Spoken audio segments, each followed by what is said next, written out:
L'émission d'aujourd'hui est une remontada. Alors, je vous dis, que vous soyez un homme, une femme, un couple, marié, célibataire, divorcé, on vient de casser votre cou. Cette émission est la vôtre. Parce qu'on va étudier les styles comportementaux. Il y a des personnes, là, en fonction de leur comportement, ils ne peuvent pas se mettre ensemble. Il y a des gens, quand ils se mettent ensemble dans un couple, c'est l'étincelle, c'est pas possible. Après, vous allez dire que ça n'a pas marché. Comme vous êtes chanceux, les femmes d'ici sont là. À tout à l'heure.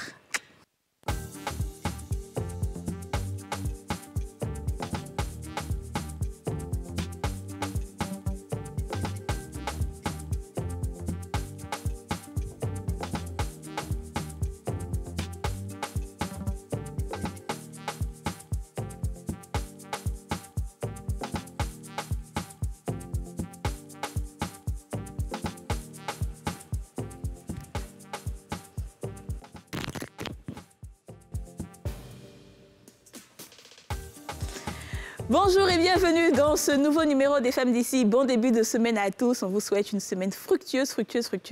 Et c'est le mois de décembre. Il faut toujours faire attention. Comme je dis, décembre, c'est les embouteillages, c'est les accidents. Vraiment, que Dieu protège tout le monde. Et attention au volant et à l'alcool. Comment ça va les filles?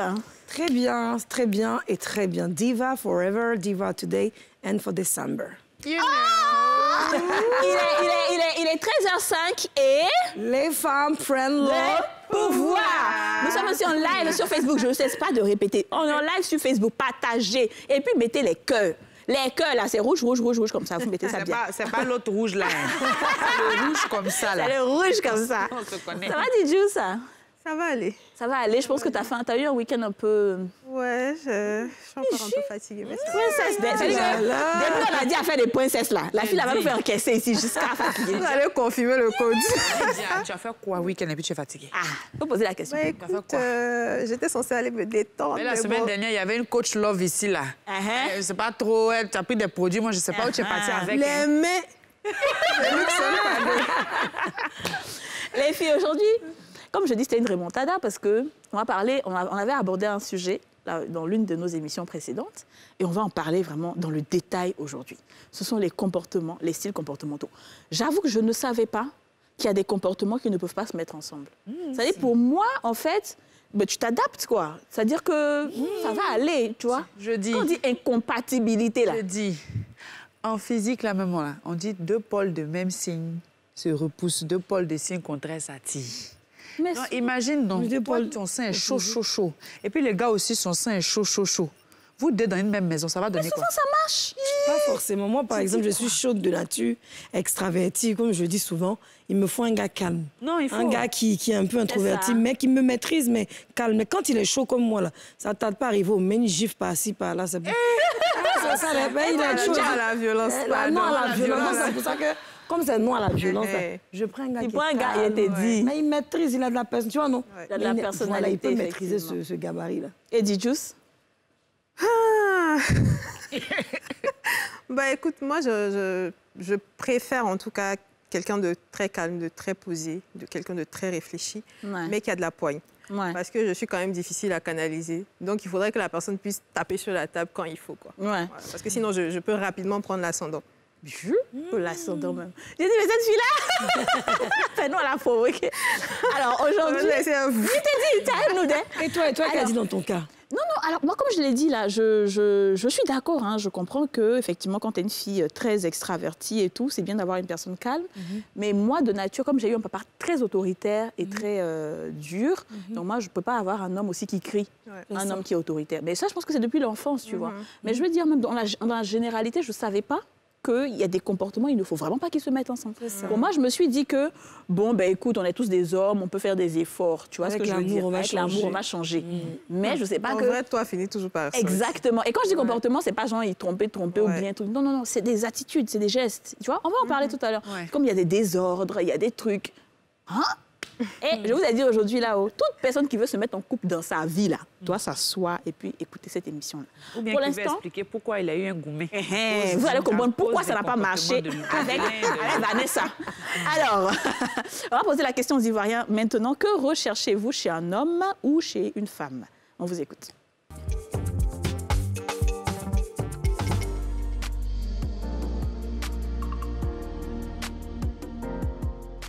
ce que je recherche avant de me mettre en couple avec quelqu'un, l'honnêteté d'abord, la sincérité et puis que la personne soit vraie, quoi, quel que soit ce qu'elle est, il faut qu'elle soit vraie. On n'a pas dit qu'il faut avoir des millions, mais même si tu as un petit métier, mais sois vrai, sois fier de ce que tu es. En fait, c'est tout. Je recherche d'abord le respect. Une femme qui sait respecter, qui sait me respecter. Et quand tu sais respecter, puis quand tu marches avec elle, en fait, là, moi, ça va que vraiment que tu marches avec une femme, que ta famille au moins soit fière d'elle. C'est ce que moi je recherche. Sa sagesse, sa propriété, son élégance. De nos jours, on cherche des filles travailleuses. Et de nos jours, on sait qu'il n'y a rien ni cher. Donc, une fille qui est battante, une fille qui est un peu sérieuse, pas une fille qui couche de gauche à droite. Non, non, on ne veut plus ça. De nos jours, on ne veut plus ça. On veut une fille qui est stable, qui nous respecte, qui nous admire. Même quand on est mauvais, elle voit des bons comportements en nous, ça, on aime. Franchement dit.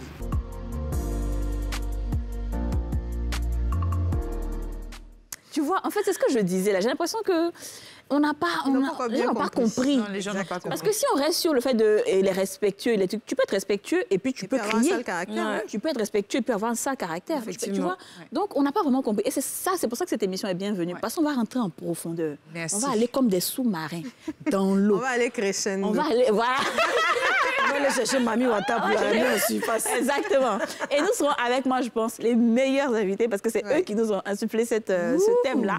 Nous serons avec les meilleurs invités. Déjà, on a le coach, le coach qui porte le brassard. Le coach de famille d'ici. Les meilleurs coachs. Coachy. Ça fait plaisir de vous retrouver en tout cas. Alors, il ne sera pas seul, il sera avec son homologue, hein, celui avec qui la radio nous ont bien allumé ici sur... Tu veux dire le monsieur qui ambiance là? Le monsieur qui ambiance qui parle, on dirait, tu vois, il fait ça. Il veut nous frapper là. C'est ça même. Bakayoko, s'il vous plaît. Comment ça va, Nour? Ça va, ça va. Bienvenue encore. Re-bienvenue, c'est un plaisir de vous avoir. Vous savez, les filles, quand j'étais en Centrafrique, y a plein de gens qui disaient « Oh là, les femmes d'ici, on regarde, c'est très bien et tout. Mais et votre coach là? Tu te rends compte? Tout le monde dit « Mais et votre coach ?» Je dis « Mais il fait sport. » J'ai dit « Quel coach? » On dit « Lui qui croit à ses pieds là. » Je n'ai pas pu m'empêcher. Exactement. Voilà. Déjà la règle est plus confortable comme ça. C'est plus confortable comme ça. Lui n'a pas campé, il croit ses pieds. Ça va. Bienvenue chez les femmes d'ici. Aujourd'hui, on va parler beaucoup. effectivement des styles comportementaux. Vous avez regardé le micro-trottoir. Est-ce que vous pensez que les gens ont bien répondu à la question? D'accord. Moi, j'ai vu deux manières de penser différentes. Ouais. Si vous remarquez bien, les femmes, elles ont plutôt de parler de quelqu'un qui est compréhensif. Ouais. Oui. C'est-à-dire, les femmes sont plus dans la compréhension. Oui. Or, les hommes ont plus parlé de respect. Donc, les hommes sont plus dans respect, confiance. OK. Donc, quand vous regardez les différentes réponses, vous allez voir que l'homme, c'est appréciation, confiance. La femme, c'est plutôt compréhension et puis surtout se faire aimer réellement, se sentir aimé. Est-ce que c'est parce qu'ils n'ont pas confiance en eux, les hommes, qui veulent toujours se sentir valorisés? Non, pas forcément. Vous voyez que l'éducation de l'homme sur nos tropiques a été formatée sur un style d'autorité. Donc, quand on a un style d'autorité, on cherche toujours quelqu'un qui va nous respecter, qui va nous faire confiance. Okay. Donc, voilà pourquoi, généralement, quand on parle de soumission, souvent, etc., ça dérange certains, ça ne dérange pas certains. C'est vraiment culturel. Okay. Ça dépend des pesanteurs socioculturels. Mais pour bien planter le décor, quels sont les différents types de comportements qu'on pourrait avoir, qu'on pourrait rencontrer dans la vie, que ce soit au niveau des hommes et au niveau des femmes? Des femmes. D'abord, mais est-ce qu'on est d'accord que les hommes ont une manière de se comporter et les femmes ont une manière de se comporter en général? Oui, de façon générale. Et je précise que ce ne sont pas des comportements innés. Ce sont des comportements qui peuvent changer. Donc, par rapport à l'éducation des hommes, par rapport à l'éducation des femmes, il y a des comportements, acquis. Voilà, il y a des styles de comportements acquis. Donc, quand ils ont acquis ces comportements-là, ils vont généralement se comporter en fonction. Maintenant, ceux qui arrivent déjà à surmonter ça, arrivent à s'adapter et à équilibrer leur comportement. D'accord. Donc, maintenant qu'on a ça, on peut aller sur les différents types de comportements, comme Aurélie le disait. OK. Pour les différents types de comportements, il faut dire que ça part d'abord de la construction de la personnalité de chacun. D'abord, un être humain, sa personnalité est construite à travers 3 filtres principaux. Quand il dit filtre, ça n'a rien à voir avec Snapchat. OK. Merci, c'est bien possible. Voilà. 3 filtres, OK? Il y a le filtre neurologique sensoriel. C'est le premier filtre qui comprend 3 aspects. L'âge, le sexe et les 5 sens. Ça, c'est vraiment un filtre biologique. On n'y peut rien. Ensuite, il y a le filtre culturel.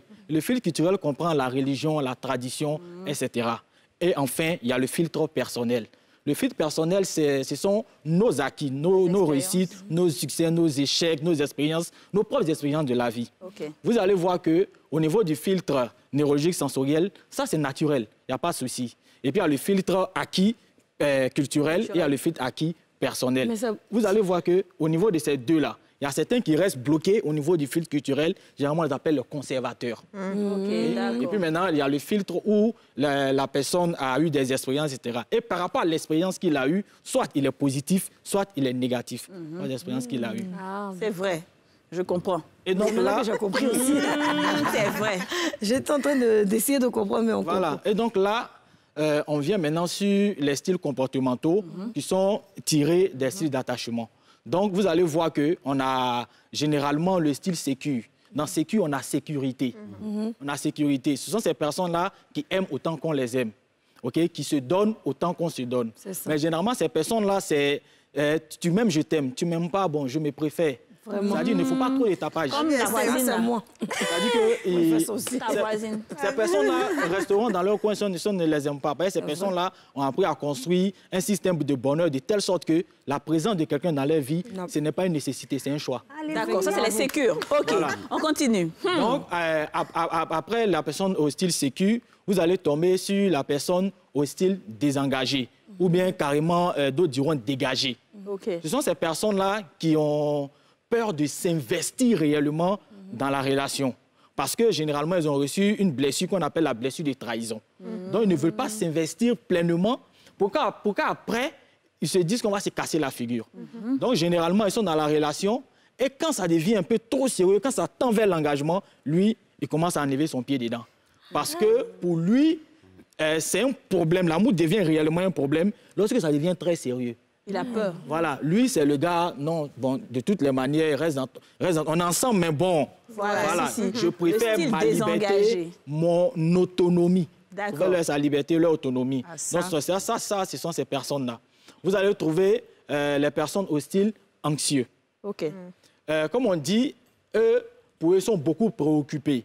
Ils ont la blessure que ça appelle, c'est quoi? Abandon, rejet. C'est ça qu'on appelle ça leur principale peur.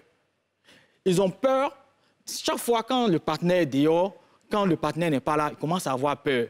Il va me quitter. Pour eux, l'amour devient un problème lorsque ça semble leur échapper. Donc, ils sont tout le temps en train de dire, tu es où? Tu es avec qui? Tu fais quoi? Mais pourquoi tu ne m'as pas appelé aujourd'hui? Etc. Mais pourquoi tu n'as pas fait ci? Pourquoi tu n'as pas fait ça? Ils ont constamment besoin Est-ce que ça, c'est pas un peu... d'attention.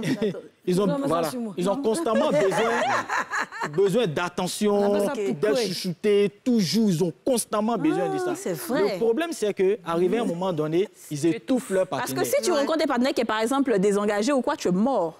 Ah oui. Yoma, on arrive avec les besoins. Yoma, je le garde en chaud parce que lui, il va nous dire les besoins de chacun. Arrivé à un moment donné, ils étouffent déjà leur partenaire. Donc, le partenaire, carrément, il s'en va parce que c'est trop, ce charge émotionnel-là. Parce que l'anxieux, la personne préoccupée là, cherche réellement à combler certains besoins. On peut dire que c'est indépendant affectif. C'est ça. Oui, la personne peut être un indépendant affectif. Mais attention, quand on parle de narcissisme, très souvent, le high, c'est le pervers narcissique, et puis le low, aussi pervers narcissique.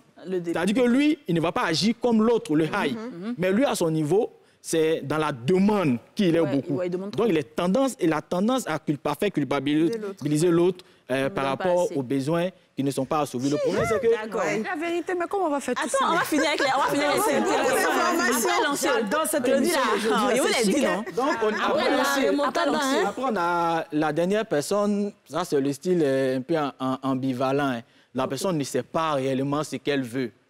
La personne ne sait pas réellement ce qu'elle veut. C'est la position de vie de cette personne-là. Elles ont une opinion négative d'elle-même, une opinion négative de l'autre. Donc, c'est sur moi, je te fuis, fuis-moi, je te suis. Ça, c'est forcé de faire une relation. C'est comme on dirait en Côte d'Ivoire ici, je n'aime pas, mais je laisse pas. Ouais, ok. Wow, merci. En tout cas, on a bien... Ah ouais, c'est bon. Alors, Yoman, toi, c'est vraiment le côté psychologique. Tu es d'accord avec tout ce qu'il a dit? Mais bien sûr, parce que ce sont des études et qui montrent ces différents styles de comportement. Mais derrière, effectivement, il y a des besoins. Exactement. Derrière, il y a des besoins qui sont cachés. Et en général, c'est en fonction de ces besoins-là qu'on va aller créer la relation avec quelqu'un. OK. Donc, derrière ce que nous dit ici, c'est qu'il faut remarquer qu'il y a 4 éléments principaux derrière lesquels il faut regarder de très près au moment où vous êtes prêt à vous engager ou à vous approcher d'une personne. Le premier élément, c'est le gain. Donc, il y a beaucoup de personnes qui peuvent être dans cette catégorie-là, c'est-à-dire que je me mets dans une relation, c'est vraiment ce que je gagne qui me motive.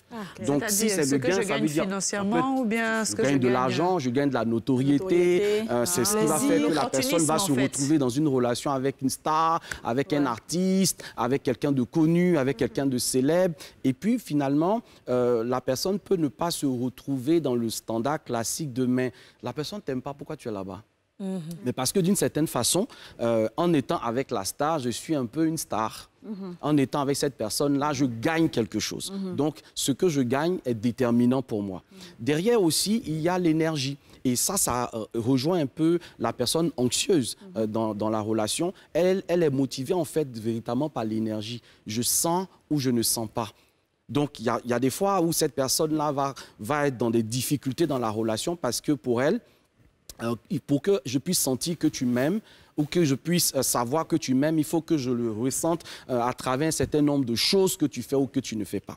Et puis de l'autre côté, il y a ces personnes-là qui sont très, très, très libres. C'est la liberté. On est en relation, mais ne prend pas la tête. D'accord? On est en relation, mais la relation ne m'oblige pas à faire un certain nombre de choses. Et à côté, le besoin de sécurité, comme il a dit. Ce besoin de sécurité-là, c'est celui qui va faire qu'on va rechercher quelqu'un parfois de très stable.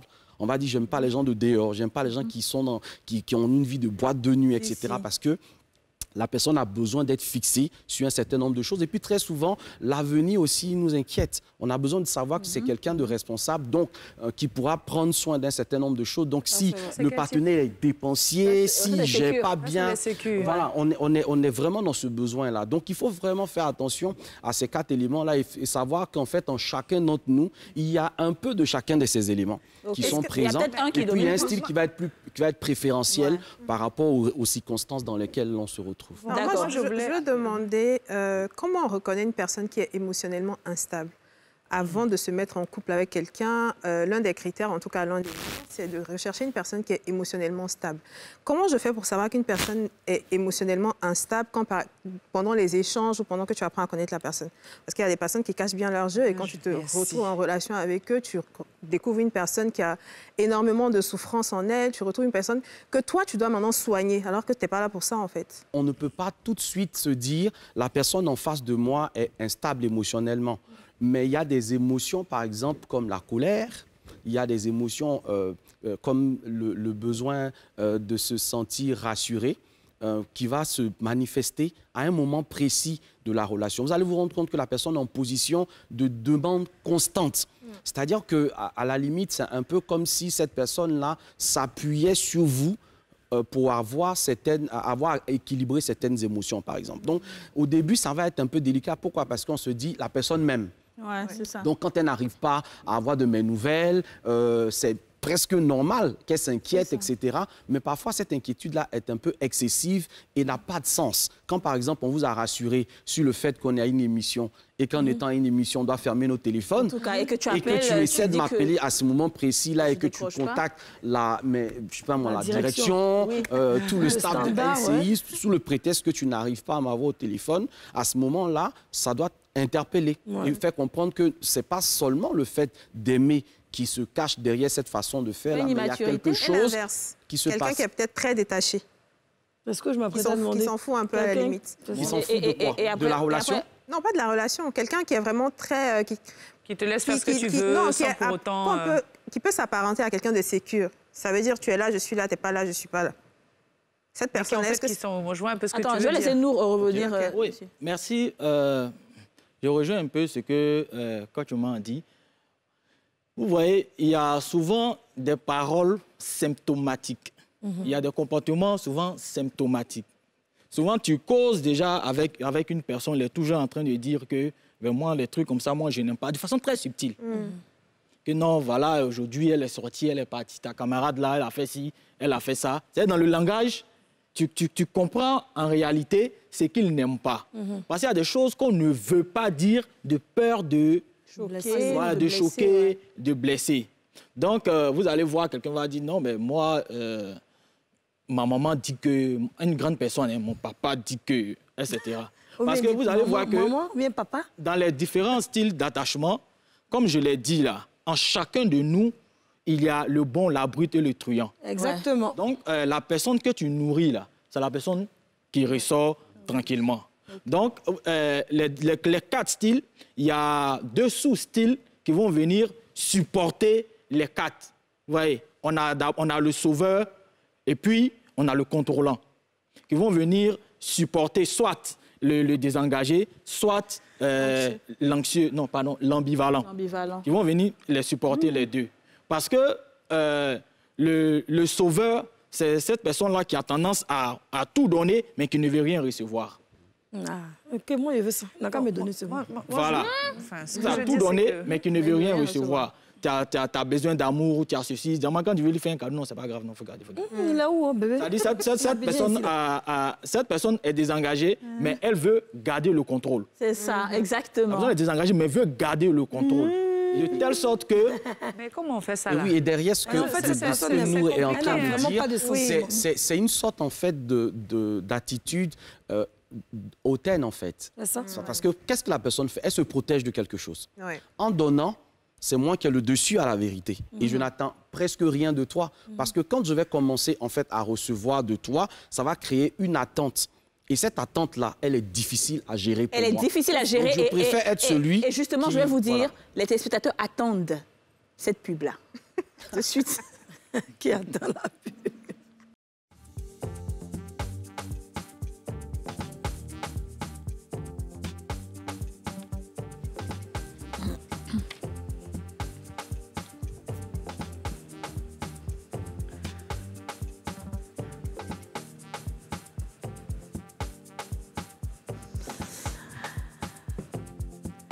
De retour sur le plateau des Femmes d'ici, je rappelle que cette émission, c'est tous les jours du lundi au vendredi à 13h05 sur la nouvelle chaîne ivoirienne.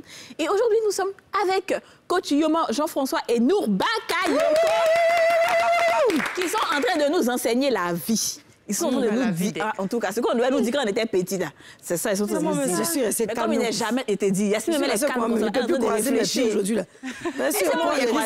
Non, je suis resté pour nous. Alors, avant de partir en pub, on a posé les bases, on a expliqué les styles comportementaux, les différents, les 4, et même les sous-styles qui viennent supporter. Maintenant, Nour, je te laisse terminer avant qu'Aurélie ne pose sa question, s'il te plaît. D'accord. Elle avait parlé d'une personne qui est assez différente, etc. Indifférente, pardon. Assez indifférente et tout. Comme je l'ai dit là, c'est une caractéristique, c'est symptomatique d'une personne désengagée. Voilà, c'est ça. C'est symptomatique d'une personne désengagée. Parce que, comme je l'ai dit, cette personne-là a peur de quelque chose. C'est-à-dire que si je m'investis, je risque de me cogner la tête ou bien d'avoir un retour négatif. Donc, je préfère rester dans mon coin. Et puis, tu restes dans ton coin. Je privilégie ma liberté. Et ça continue. Quand j'ai parlé de ceux qui offrent des cadeaux et tout, c'est ce que Coach Yoma est en train de développer. Effectivement, le gars se protège. Il ne faut pas demain, tu vas dire que tu as donné aussi. C'est pour que demain aussi, quand je dis, je veux que tu sois là, tu es là. Ben oui. Alors, moi, c'est ce que je voulais demander. C'est ce qu'il a qualifié d'attitude hautaine. Et Coach Yoma va rebondir. Alors, justement, je vais vous poser la question à vous deux, et puis on va... Donc, si on comprend ce que vous avez expliqué, est-ce qu'on pourrait aussi dire que la personne qui ne veut pas s'engager, enfin ne veut pas recevoir de cadeaux, c'est peut-être une personne qui ne veut pas s'engager dans la relation à fond? Parce qu'elle se dit que si elle commence à recevoir des cadeaux de vous, elle devrait peut-être aussi prendre des engagements d'une vue future avec vous et elle vous doit quelque chose. Comme on dit souvent, excusez-moi du thème, les MP, les pains. Les pains. Quelqu'un qui aime faire les pains, il fait comme si tu es là. Mais en vérité, tu n'es pas la seule dans sa vie. il t'entretient au même titre que les autres, il te met à l'aise, mais lui ne veut rien recevoir de toi. Parce que s'il reçoit, c'est qu'il a vraiment des sentiments. Est-ce que ça veut dire... C'est un peu ça ou pas? On est toujours dans la peur. Okay. Il y a toujours eu peur derrière cela. Il t'aime pas forcément. Que, je vais dire que à ce moment, tu te poses une question. S'il ne veut pas s'engager, qu'est-ce qu'il fait dans la relation? Pourquoi il est là? Il donne des cadeaux, non? Non, il donne des cadeaux, je suis d'accord, mais je vais dire à partir du moment où vous êtes ensemble, ça veut dire qu'il a eu une intention, il a une volonté. Maintenant, pourquoi au moment de concrétiser cette volonté-là, il y a des problèmes? Justement, nous, on l'a dit tout à l'heure, c'est-à-dire qu'il y a des craintes, il y a des peurs qui se cachent derrière des attitudes que l'on a. Pourquoi le mec, il te dit, moi, si c'est pour une relation copain-copine, il n'y a pas de problème, mais mariage, il disparaît. Mais parce que dans l'idée du mariage, il y a l'idée d'un engagement supérieur. Et c'est cet engagement-là qui fait peur à la vérité parce que ça va générer chez lui une anxiété.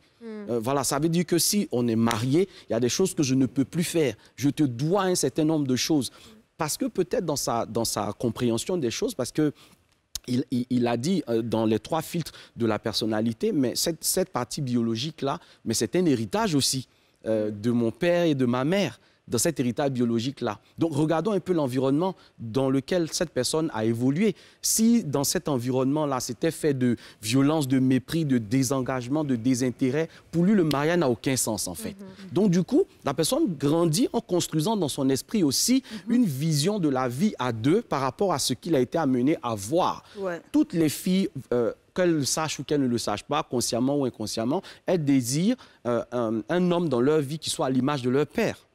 Bon, donc un homme. Non, mais d'une certaine manière, ça peut être le père qu'on a imaginé voilà, ou le père finalement qu'on ne veut pas avoir à nouveau. Exactement. Donc ça peut être des comportements qu'on fuit chez son papa, qu'on va rechercher chez cet homme-là, ou des comportements qu'on a aimés chez son père, qu'on va réclamer d'une certaine façon chez l'homme avec lequel D'accord, c'est vrai, ça c'est bien dit. Alors, vous voulez rajouter quelque chose? Ah oui. Sur la construction de l'image par rapport à l'autre, l'image de l'autre. Généralement, c'est ce qu'on dit, hein. Les filles veulent quelqu'un comme leur père, etc. Mais il faut dire que dans le développement de l'homme depuis l'enfance, bon, je ne veux pas trop rentrer dans les détails, mais il y a la partie qu'on appelle le complexe d'Oedipe. C'est ça, le complexe d'Oedipe, l'identification au sexe opposé. Mais généralement, cette identification-là peut être réussie. Et cette identification-là peut ne pas être réussie. Donc, on construit notre modèle de vie déjà par rapport à ça. Il y a d'autres qui sont en quête d'un père, il y a d'autres qui sont en quête quand même d'un homme, pas d'un père. Voilà. Maintenant, oui, dis-nous. Justement, bon, là, vous avez parlé de quelque chose, donc du coup, je ne sais plus laquelle des questions posées, mais je vais commencer par la première. Ce que je voulais vous demander, c'est... Quand on parle de ces hommes qui souvent n'arrivent pas à prendre des décisions, c'est-à-dire que vous vivez en couple, mais à chaque fois, la femme veut vous dire « Ah, mais qu'est-ce que tu veux qu'on fasse demain? Ah non, je sais pas, vas-y, choisis. » Mais ça, c'est typique à beaucoup d'hommes. Hein. Non, mais beaucoup d'hommes, justement, font ça. Mais est-ce que c'est tout à fait normal? Est-ce qu'il faut le cautionner? Ou est-ce que c'est typique d'un homme qui ne sait pas vraiment désengagé, qui ne sait pas ce qu'il veut, mais qui vit dans la relation et qui ne veut pas forcément... Moi, je dirais pas forcément. Ensuite, je laisserai la parole à nous. Mais attention, ce n'est pas lié directement au couple. Ce n'est pas lié directement au couple, c'est lié à la personne elle-même. Et vous allez vous rendre compte que ce n'est pas seulement dans le domaine du couple, dans d'autres domaines de sa vie, cette personne peut avoir des difficultés à prendre des décisions. Parce que prendre des décisions, c'est quelque chose qui s'apprend. Et si malheureusement, vous n'avez pas appris comment faire pour prendre une décision, et en général, peut-être parce que on a beaucoup de choses, de comportements, d'attitudes qu'il faut aller comprendre dans l'enfance. Il faut aller comprendre dans l'enfance d'une personne. Moi, il m'arrive d'être confronté à des cas dans lesquels un jeune enfant de 9-10 ans a du mal, par exemple, à prendre la parole en classe parce qu'il se dit, si je parle, mes amis vont se moquer de moi. Et qui va toujours dire, OK, choisissez, après moi, je choisis. Ou même qui, à la maison, va avoir du mal à se servir. Parce qu'il ne sait pas se servir. Et donc ça, ce sont déjà des indices qui peuvent montrer que la personne a des difficultés pour s'affirmer. Donc derrière le manque de capacité de prendre des décisions se cache aussi un problème d'affirmation de soi. Je n'ose pas décider parce que, mon cher, il ne faut pas que je dise et qu'après... voilà. Et donc l'idée aussi de ne pas après être capable d'assumer les conséquences de la décision que l'on peut être amené à prendre. Mais je pense qu'on ne peut pas lier ça directement au couple. Il avait déjà ce souci avant de se mettre mettre en couple avec toi et dans la situation de couple. Maintenant, vous savez qu'une relation est finie. Je vais aller rapidement. Alors, je vais dans le même sens. Vous allez voir que, quittons même le couple, allons en entreprise. Vous allez trouver les 4 types de personnalités. Vous allez trouver des personnalités compétentes et motivées, compétentes non motivées, non compétentes motivées, non compétentes non motivées. En tout cas, donc, bravo. On a déjà ces personnes-là. Cette personne-là peut développer ce comportement-là là-bas. Mais cela part dans l'enfance au niveau du style de parent. Comme je l'ai dit, il y a le parent abusif, le parent autoritaire, le parent démocratique, le parent débonnaire, et puis il y a le dernier type de parent. Il va faire émission de encore la prochaine fois. Nous, Bakayoko. Le qu'on appelle le parent. C'est un putschiste. Qu'on appelle le parent permissif. Donc, ce qu'il dit, c'est symptomatique des enfants de parents autoritaires, de parents abusifs. Parce que l'enfant n'a pas son mot à dire. C'est vrai. Quand il parle, on dit « tais-toi, tu ne dois pas faire ci ». C'est le parent qui dit et puis l'enfant exécute. Comment vous voulez qu'il soit autonome au niveau de la prise des décisions? Il ne peut pas. Même quand il est dehors, ses amis parlent là, il les écoute. Et puis soit le contraire, soit il est violent, soit il est calme. C'est ça, exactement. Soit il est violent, soit il est calme. Donc il ne faut pas pointer pour dire non, il ne veut pas ou bien il veut, etc. Mais il y a beaucoup de choses. Et là, il faut beaucoup remarquer. L'amour, là, c'est un plus, ce n'est pas le tout. D'accord, Yasmine, dis-nous. J'ai dit, et quand un gars, toi, et puis te donne tout ce que tu veux, voiture, l'argent, tout, et puis te dit, ah, tu sais, lui, il s'en fout, mais si tu es un gars, lui, il est là, ce qui est sûr, ça ne le dérange pas. Ça, c'est quel genre de type de personne? Quelqu'un qui est désengagé. C'est toi, désengagé. Un bon matin, tout ça là, il peut couper et puis il n'a pas de remords. Et peut-être pour compléter ce que tu es en train de dire, ça peut être un moyen de manipulation. Parce que quand quelqu'un commence à t'offrir des cadeaux, il génère chez toi ce qu'on appelle le plaisir, en fait. Donc, il génère un certain plaisir et sans te rendre compte au départ, tu peux ne même pas aimer la personne. Mais au bout d'un moment, il t'a habitué à une manière de fonctionner et quand il coupe avec ça, tu es perturbé. C'est comme la personne qui t'appelle fréquemment à midi, il t'appelle à minuit. Non, il m'appelle même pas. Je donne un exemple, en fait. Il m'appelle pas. Tu vois ce que je veux dire?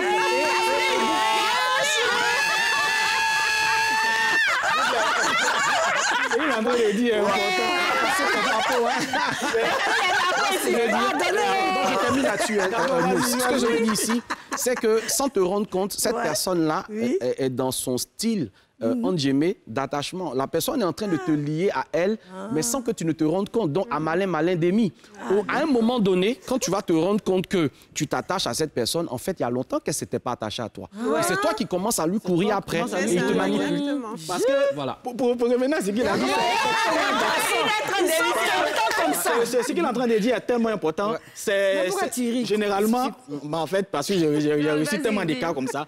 Parce que le gars, il est détaché, mais il est très romantique. Voilà, en fait. C'est-à-dire, il est détaché, mais il est romantique. Il est toujours en train d'avoir des petits textos de façon subtile, il envoie des messages, etc., etc. Dans sa tête, là, il faut que tu restes toujours avec lui. C'est ce genre de personne-là qui te donne l'échelle avec les différentes marches. Pendant que tu es en haut, là, il enlève les marches du bas, simplement parce que pour que tu tombes dans ses bras. Tout ça, je suis sûr que ce sont les hommes mariés là, qui aiment faire ce genre de choses. Non, mais non. C'est vrai que... Non, ils ne sont pas mariés. Écoutez, il ne faut pas forcément couler ça aux hommes. Comme femme, on a quand même ces différences-là. Donc, c'est cette personne-là, il te prend, il ne veut pas s'engager, mais il faut que tu restes là au cas où il en a besoin. Moi, j'ai envie de vous demander... Oui. Oh, merde, j'ai oublié. D'accord. Je veux savoir. Oui. Là, on veut voir les personnes qui peuvent se mettre ensemble ou pas. D'accord? On revient au contexte.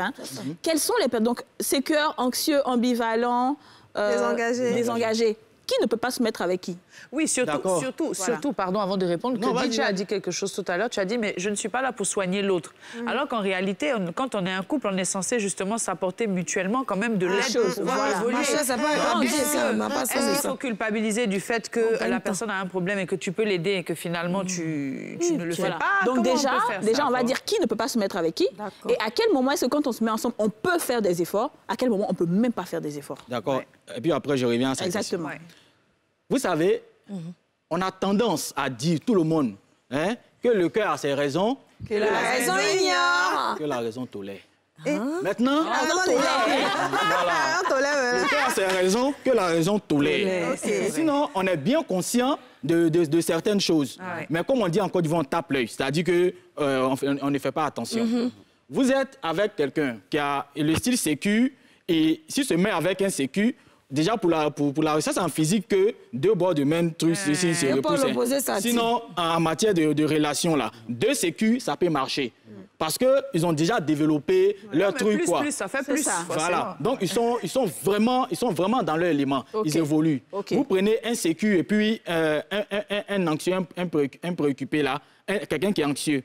Le sécu n'a pas de problème, hein. Il va donner. Mais à un moment donné, le sécu sera étouffé. C'est ça. Voilà, il va aller chercher à voir ailleurs. Et vous avez le désengagé, bizarrement, le désengagé et puis l'autre désengagé, ils sont en paix. Mais le problème, c'est qu'ils n'arriveront pas à construire quelque chose de durable, quelque chose de solide. Mais ça va durer, mais pas solide. Voilà, quelque chose de solide. Vous prenez par exemple deux anxieux, deux perturbés qui se mettent ensemble, on pense que ça peut ne pas marcher. Ça marche, parce que l'autre en demande. Ils donnent, ils donnent. Le problème avec eux, ils sont dans l'amour fou, etc. L'essentiel même de la construction de la relation, ils ne sont pas dedans. Donc, il y a beaucoup de choses qui leur échappent. Ça fait que la vie les amène à se séparer. Parce qu'il y a plusieurs paramètres qu'ils n'ont pas pris en compte. Mais même là encore,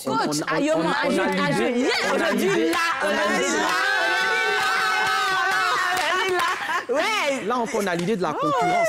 On a des couples qui sont concurrents. Je veux tellement te prouver que c'est moi qui t'aime plus, c'est moi qui donne plus. Donc, on est dans ce style-là, à la vérité. Et puis, de l'autre côté, même s'il y a deux sécus qui s'entendent comme deux larrons en foire, ça dit que le drame, à la longue, c'est de s'ennuyer. Parce qu'à la limite, il y a comme une sorte de piment qu'on recherche à un moment donné de la vie. Et un élément que j'ai voulu partager en fait avec vous sur cet aspect-là, c'est que le couple qui se crée au fil des années va se développer et va connaître en fait des changements de saison. Donc au début, on peut s'entendre bien, tout peut bien se passer, et puis avec le temps, il y a un certain nombre de réalités qui peuvent se produire. Par exemple, de la première année de rencontre jusqu'à la troisième année de rencontre. Dans la première année, par exemple, on est dans l'amour fou. On dit l'amour aveugle. On est dans ce système-là où on ne fait pas attention au comportement, on ne fait pas attention à un certain nombre de choses. Mais à partir de la deuxième, voire troisième année, on commence à faire attention. C'est comme si la dose était en train de descendre. Et c'est là où on commence à remarquer les comportements gauches, les attitudes. C'est là où on commence à ne plus tolérer un certain nombre de choses qui arrivent entre la première et la troisième année. Si vous réussissez ça, en tout cas, la plupart des couples ont du mal à traverser cette troisième année-là. C'est vraiment l'année des grandes ruptures. Entre la troisième et la sixième année, par exemple, on va s'imposer en fait des parkings. Chacun, on a traversé la troisième année. Donc, un peu comme si chacun savait un peu de quoi l'autre était capable. Et là, on va commencer à respecter le parking des uns et des autres jusqu'à la sixième année. De la sixième à la neuvième année, on peut retomber dans le cycle de départ. Parce qu'en général, c'est dans ce cycle-là où les enfants ont commencé à grandir. Ils sont nés, ils commencent à atteindre le début d'adolescence. Donc, la mère, en général, elle va être préoccupée par son enfant et le père, il est un peu en solo. Les couples qui se sont mis ensemble plus tôt, par exemple, autour de, disons, 22 ans, 9 ans après, ils sont en train de franchir le cap de la trentaine. Donc, il y a des crises aussi au niveau de la trentaine qui vont arriver. Et donc, il faut tenir compte également de tous ces éléments-là dans la construction de votre couple. Juste pour accompagner ce que Yoma a dit au niveau des saisons. Vous accompagnez ce moment. C'est vraiment deux disciplines complémentaires. Au niveau de ce que Yoma a dit, lui, elle a parlé même des saisons, elle a parlé d'années, tout ça là. C'est clair.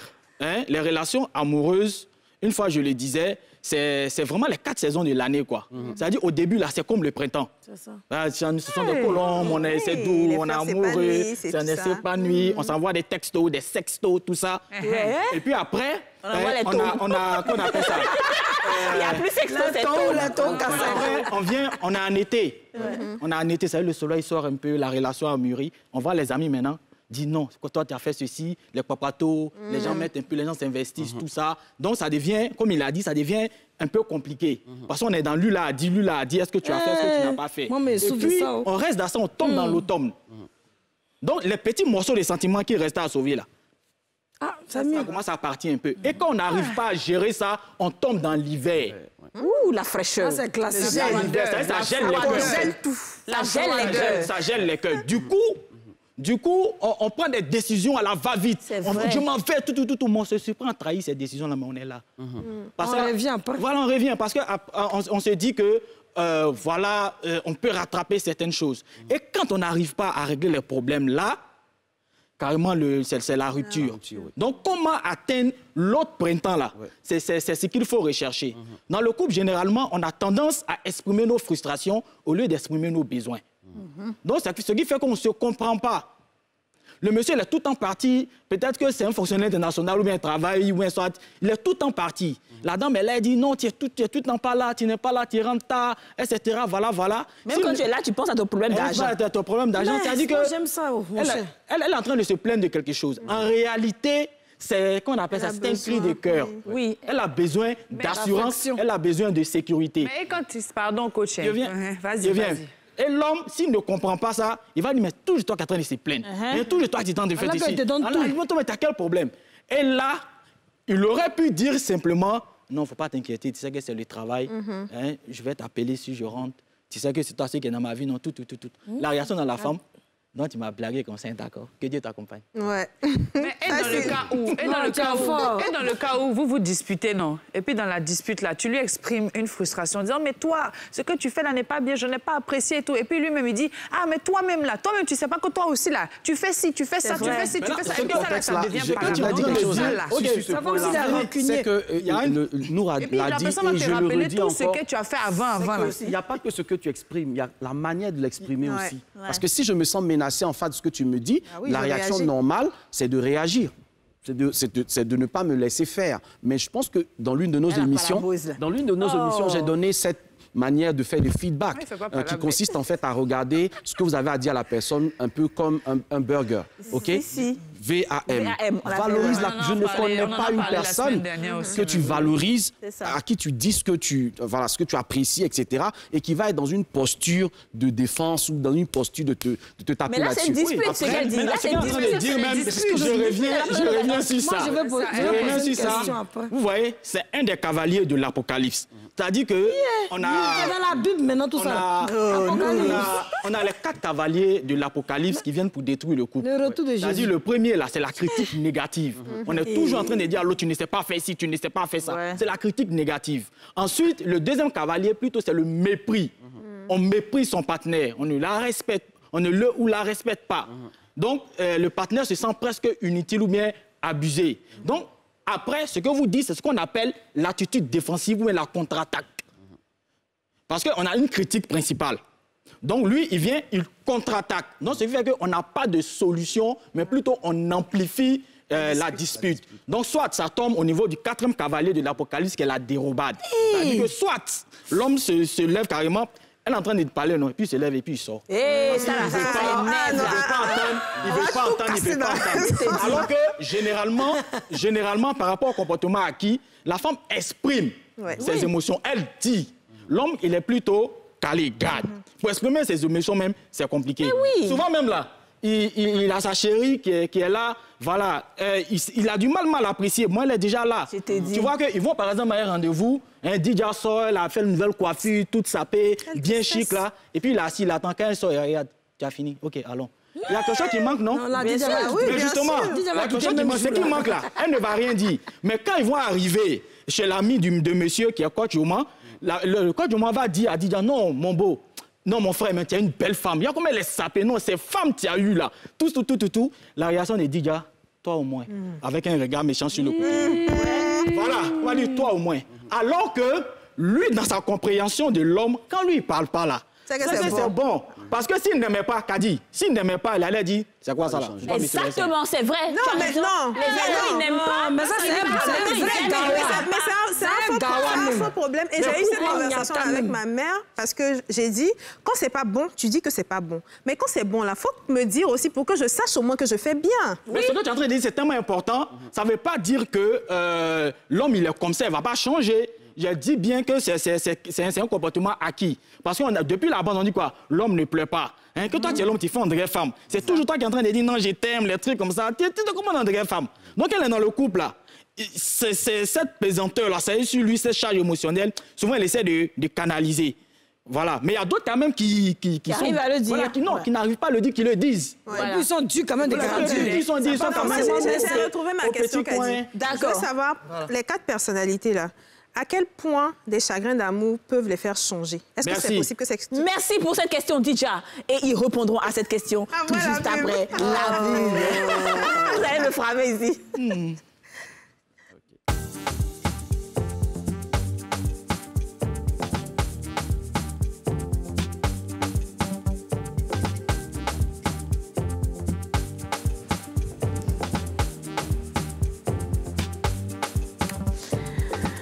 Merci de suivre la nouvelle chaîne ivoirienne et de suivre particulièrement les femmes d'ici. Cette émission qui donne des palpitations. Là, on a des palpitations comme ça. Hein? Le plateau est chaud bouillant avec Nour Bakayoko et coach Yoma Jean-François. Alors, juste avant de partir en public, Josh, tu vas poser ta question. Tu vas la reposer, s'il te plaît. À quel point les chagrins peuvent impacter les 4 différentes personnalités et les faire changer? D'accord. Vous prenez le style sécu, il ne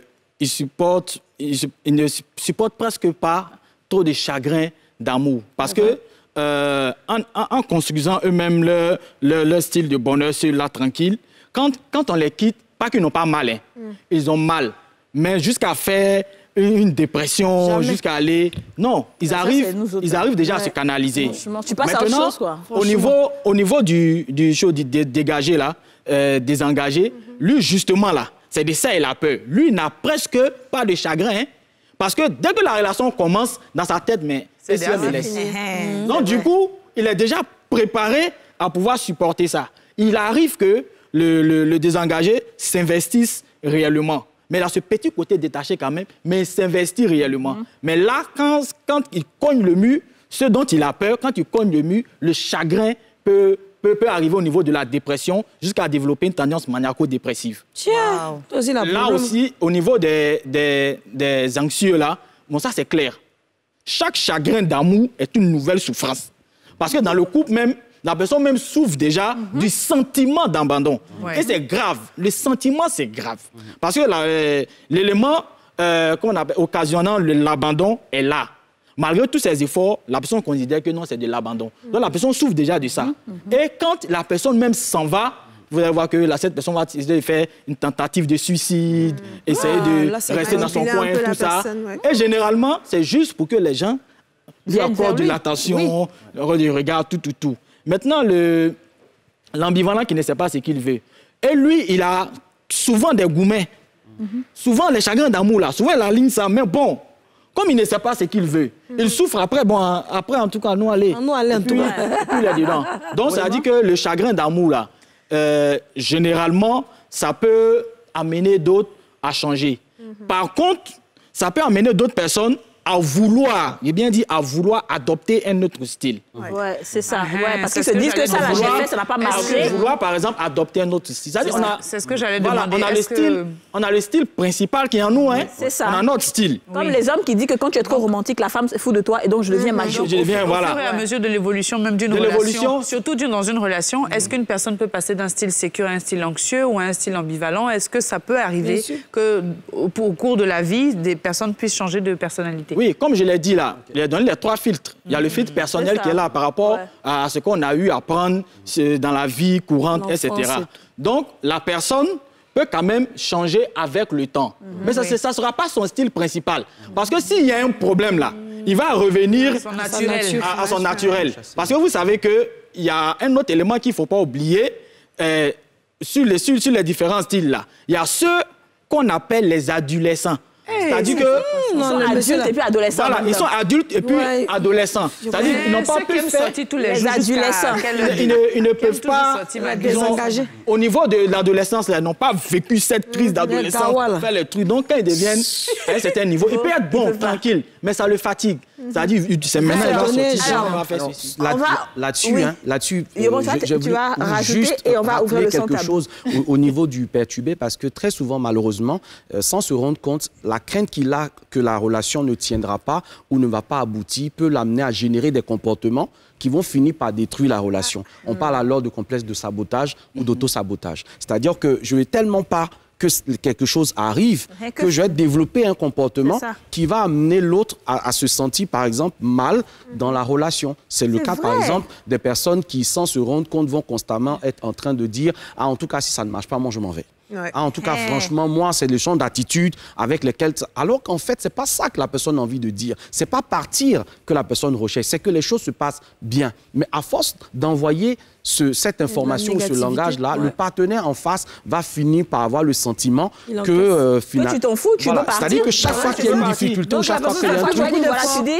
Tu es sur le pied de guerre, en fait. Si ça passe, je vais partir. On va ouvrir le sans tabou. On va ouvrir le sans tabou, s'il vous plaît. La femme a souvent sans tabou.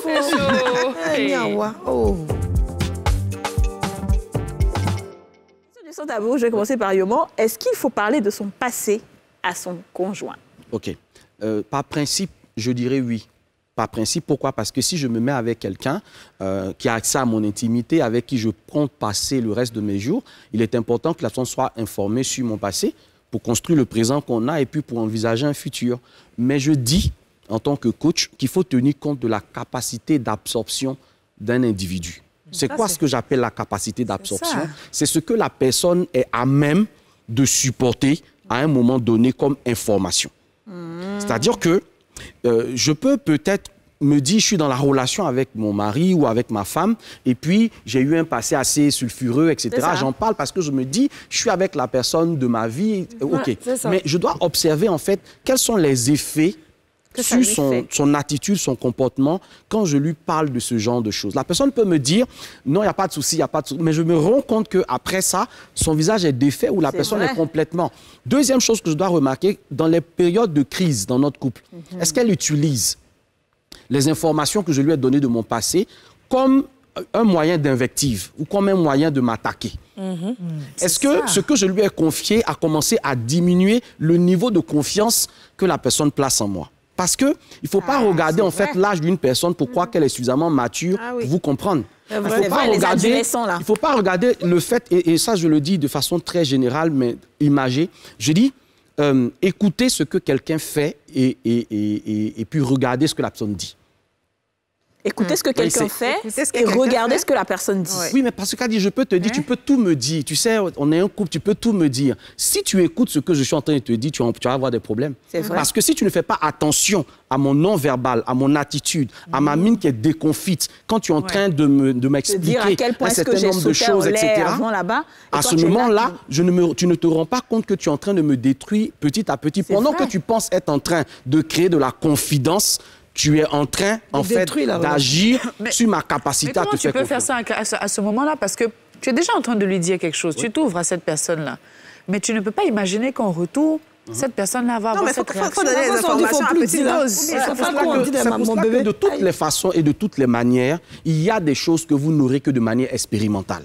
À moins que vous n'ayez un don de divination qui vous permet de savoir à l'avance. Mais déjà, nous, on nous disait quelque chose de fondamental, c'est que des fois, on ne fait pas attention aux choses que les personnes qu'on rencontre nous disent de prime abord. Dans les premières minutes, les premières heures d'une relation, quelqu'un va commencer à te dire, voilà ce que j'aime, voilà ce que j'aime pas. Si tu prêtes attention, c'est à ce moment-là que tu vas te rendre compte de ce que la personne peut supporter ou pas. Mais des fois, on ne fait pas attention à ça. Déjà, quand quelqu'un te dit, moi, une femme qui a une vie compliquée, une femme qui a connu déjà 5 hommes, c'est pas la peine. Et ça, tu as dit raconter. Toi-même, sur ta liste, sur ta liste, tu es déjà à 35. Tu vas avoir le courage d'aller plus loin. Donc, en réalité, ce n'est pas que tu es en train de mentir à ton partenaire, tu es en train de tenir compte de ce qu'il est capable d'absorber pour gérer la relation. Voilà ce que je peux dire sur ça. Ça, c'est vraiment bien, merci. Mais ça, c'est ce qu'il a dit. Là, je vais dire un truc. Il faut répondre comme un homme, pardon. Je vais dire un truc, quelque chose de vital, même pour tous ceux qui sont dans la relation d'aide. Souvent, on voit des personnes, que ce soit des corps, qu'on a professionnels de la relation, tout ça, peut-être mettre sur le profil Facebook des histoires anonymes. Oui, effectivement. Je reviens à ce que le coach au moins vient de dire. On ne met pas toutes les histoires là. Parce que la personne peut insister, faut mettre. Mais est-ce que la personne est assez, qu'on appelle ça, résistante par rapport aux commentaires qui seront en bas? C'est ça. Donc, quand la personne a dit faut mettre, et puis tu dis non, je ne mets pas, la personne va dire non, tu es une personne méchante. Moi, ça m'arrive. On va dire non, tu es une personne méchante, tu veux pas. Mais après, la personne comprend. Parce que toi, mais quand on dit trou même là, ça te fait mal. Et puis, j'ai posté ton truc, tu vas avoir des problèmes alors que j'ai commencé une thérapie que j'ai pas encore fini, tu vas retomber dedans. C'est pareil. Quand la personne dit, dis-moi ton passé. Et quand la personne même dit, raconte-moi ton passé, il ne le dit pas de façon fortuite. Oui. Il ne le dit pas de façon fortuite. Il essaie de voir, est-ce que dans ton passé, là, il y a des choses qu'il peut accepter. Parce que chaque homme a un principe. C'est vrai. Un principe implicite. Et comme on le dit, un couple tire à sa fin lorsque le contrat implicite qu'il a fondé est devenu caduc. Donc, quand ce contrat-là, il est implicite, c'est pas clair, on suppose, on est dans la supposition, quand le problème se présente, on rompt. Donc, quand le gars te dit, non, rencontre-moi ton passé, il cherche en réalité qu'est-ce qui peut tenir, qu'est-ce qui ne peut pas tenir. Parce que l'homme, voici ses 4 aires de raisonnement. On a l'aire principale qui est quoi? Connu. C'est-à-dire ce que je sais de moi-même et ce que les autres savent de moi-même. Je sais que Kadi est l'animatrice, elle est l'actrice, elle-même, elle le sait. Et puis maintenant, il y a l'air où ce que les autres savent de toi, que toi-même, tu ne sais pas. C'est là on va dire non, que mais toi, tu as une belle voix, tu peux faire une bonne journaliste, tu peux faire une bonne... Donc les autres, ils savent ça de toi déjà, certaines capacités. Et puis il y a l'air... Comme moi, on me dit de pas être chanteuse, par exemple. Voilà. Et puis il y a l'air... Et puis il y a l'air carrément inconnu où... C'est moi seul, je sais. Et personne d'autre ne sait. Personne d'autre ne sait. Et puis maintenant, il y a l'air où moi-même, je ne sais pas et puis les autres ne savent pas. Et c'est là, on se surprend en train de faire certaines choses. On dit, waouh, donc ça, je peux le faire. Donc, vous voyez les 4 aires de raisonnement, là, on appelle ça la fenêtre de Johari. Donc, les 4 aires de raisonnement, on va arriver au niveau où ce que moi, je sais, que les autres ne savent pas. Mais tu n'as pas dit ce que tu n'aimes pas. Tu n'as pas dit ce que tu ne peux pas supporter. Tu n'as pas dit ce que tu ne peux pas tolérer. Tu n'as pas dit ce que tu ne peux pas accepter. Donc, quand le problème se présente, soit tu ne parles pas, tu encaisses, tu te plains, ou bien soit tu es là en train de toujours te plaindre, mais l'autre, elle ne sait pas. Donc, l'idéal, c'est de réduire cette partie-là pour augmenter la partie connue. C'est grave, hein? Tout en tenant compte de certains aspects. Maintenant, est-ce que la personne est suffisamment prête à accepter ce que je vais lui dire? Ça, on le sait. Oui. Mais on fait exprès. On fait exprès. Parce que Yasmine a dit... Aurélie a dit tout à l'heure qu'on est en train de discuter avec lui. Donc, on ne peut pas savoir. Vous savez, quand on échange avec quelqu'un, quand on écoute la personne parler, ses faits et gestes, on sait déjà ce qu'il peut accepter et ce qu'il ne peut pas accepter. C'est vrai. C'est-à-dire, on a ça. Mais on s'est dit, bon, c'est pas grave. On le provoque. Ça, on peut laisser tomber, on va faire, etc. Elle va dire non. L'homme qui a été éduqué à être macho, à être autoritaire, tout ça. Toi, tu vas lui dire que tu as eu 35 ex. Je t'ai dit. Mais le souci, c'est que tu ne vas pas dire. Hein. Peut-être tu ne vas pas dire. Non, je vais y arriver. Un jour, un gars dehors là va venir sortir, révéler ses trucs. Ne t'inquiète pas, je vais y arriver. Parce qu'il y a ça. OK.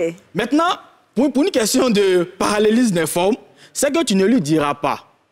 Il va prendre dehors, il va considérer comme c'est un mensonge. C'est ça. Parce qu'on n'a pas dit. Il va prendre à considérer comme c'est un mensonge. Qu'est-ce que tu as 35 gars? Le truc, c'est que... En fait. Non, le truc, c'est que dans la communication, il faut tenir compte de la capacité d'acceptation de l'autre. Parce que si on n'a pas tenu compte et qu'on a dit ça comme ça, même les médecins, pour annoncer un décès, ils préparent la personne. C'est vrai, psychologiquement. Donc, il faut préparer la personne tout doucement pour pouvoir le lui dire. Parce que si c'est une personne, par exemple, perturbée, une personne anxieuse, là, la personne, dès que la personne découvre, la personne en même temps se rappelle de tous les petits gestes que tu n'as pas pu supporter, etc. La personne met tout ça ensemble, ça devient un bagage de dépression sur sa tête. Et là, la dépression, tu ne peux pas supporter.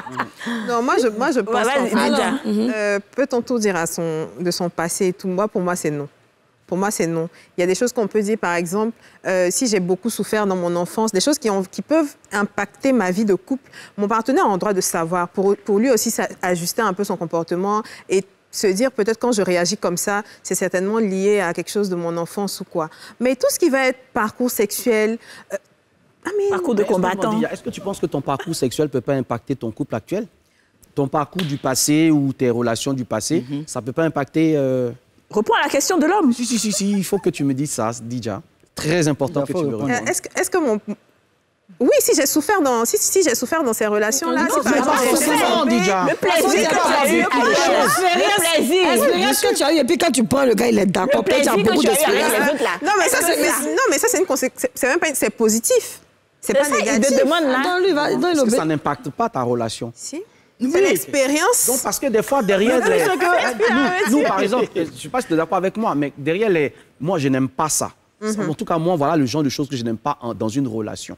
Si je ne suis pas ton premier gars, ça veut dire que tu parles de quelque chose que je ne sais pas. C'est ça. On est d'accord. Donc, quand tu me dis, ça là, c'est le genre de comportement que je n'aime pas. En tout cas, si tu continues, ça là, ça ne va pas avec moi.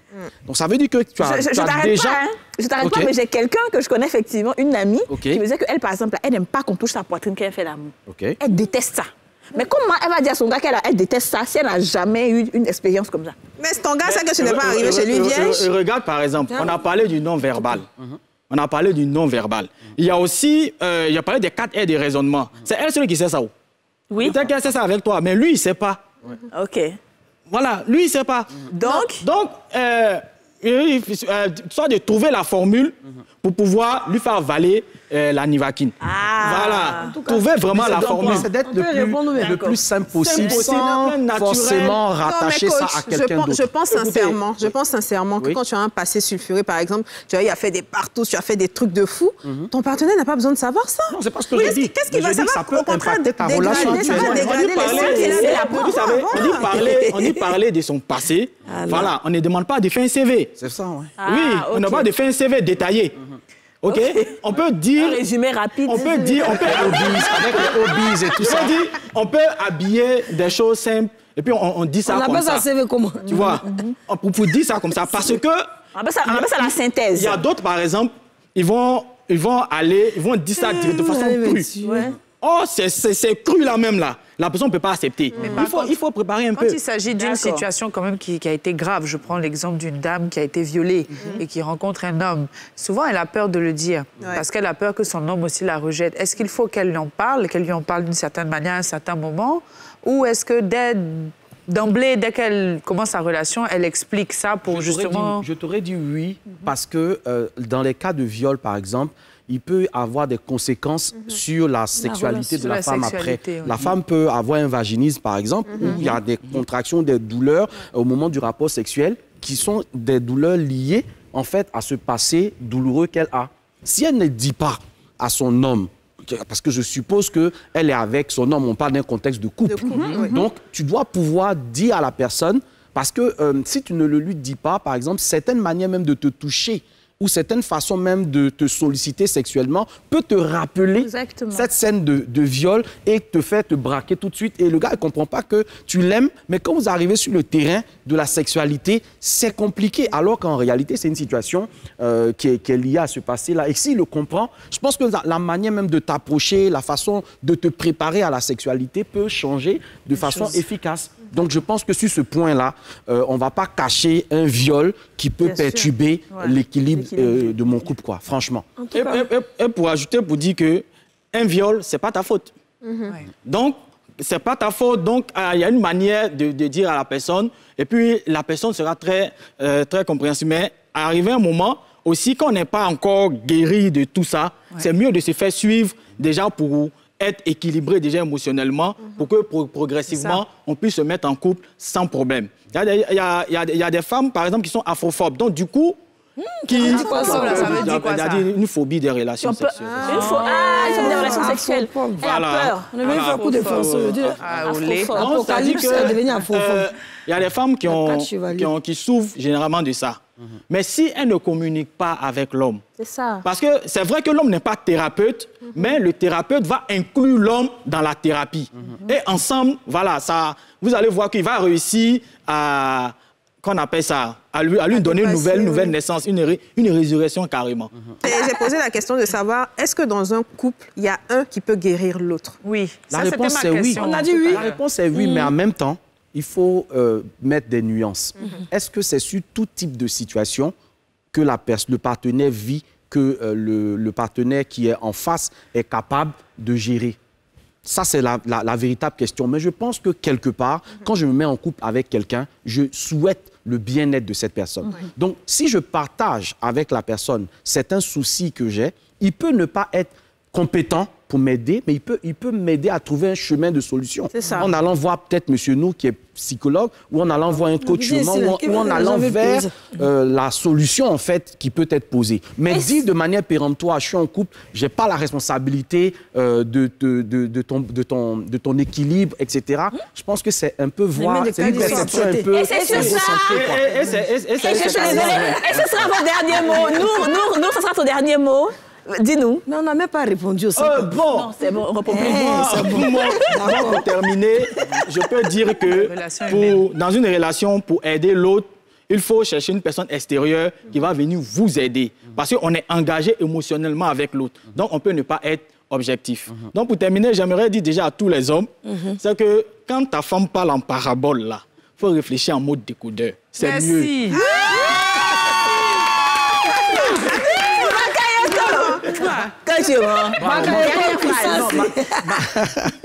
Tu es grave. Regarde comment tu dis la dernière phrase. Non, la dernière phrase, c'est qu'on n'est pas tous logés à la même enseigne. Parfois, c'est de l'affinité, ça marche très bien. Parfois, c'est de la compatibilité, ça marche moyennement. Mais ce que je recommande, c'est de s'adapter.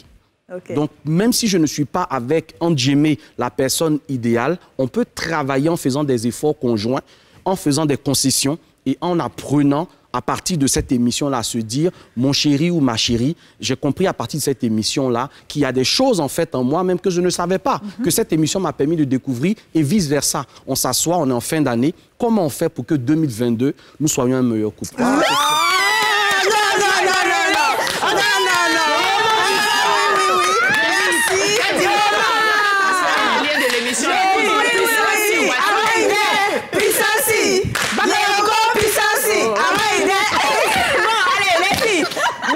Merci de nous avoir suivis. Si vous voulez encore revoir Yoman et Nour Bakayoko, mettez les cœurs, écrivez en commentaire. On va les faire venir ici. On va les faire venir et on va faire une autre remontada encore. Merci de nous avoir suivis. Ma voix est partie. À demain. Au revoir. Bye bye.